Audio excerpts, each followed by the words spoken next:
هلاویستنا پاتت کس که دستی بچی کاوه که انه اوش ترسی بیتا پاراستنه.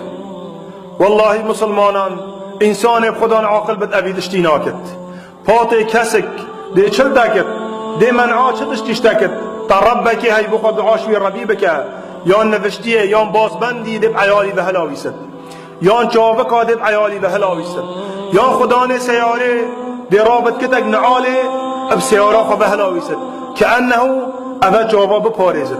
والله عیب انسان بسرمان خوابهلت بهیویا کتا نعاله که و حتی اوی بپارزد. اوه چه عقیده اوه چه هزره یان چاف که کشین تبیخ خانی خواه که اف چاف کشین دی ما پارزدش جاوا آسانه که بسلمانان تنا پارزد خوش اوان تشتا بپارزد تا ربکی هی او ربدی تا پارزد یان حلاندنا رساسی سرسری بچی که یان کلنا مقصد بالله اندکت بچی که با که اودش جنایی تا پاراستنه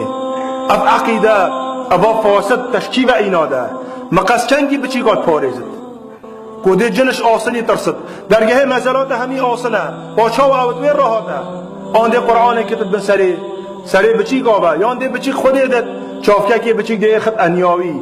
على اساس اف بیتا پاراستنه اف شرکه برایان والله و بالله اف مسترین گناهاتت که یعنی تو رب خوشبیرت که تخوات هیل بیا پاتا که کسک با السر اوان زبالا و سر وان شارعا تجی پاتت کسکن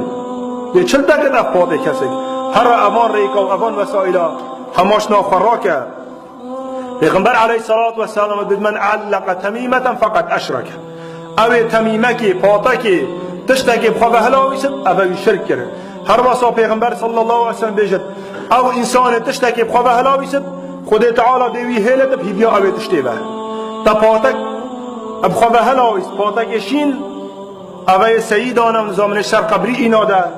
او هنی حرامه خود تعالی دیت هیلت بیا پاتایی به شیفای نادت اتا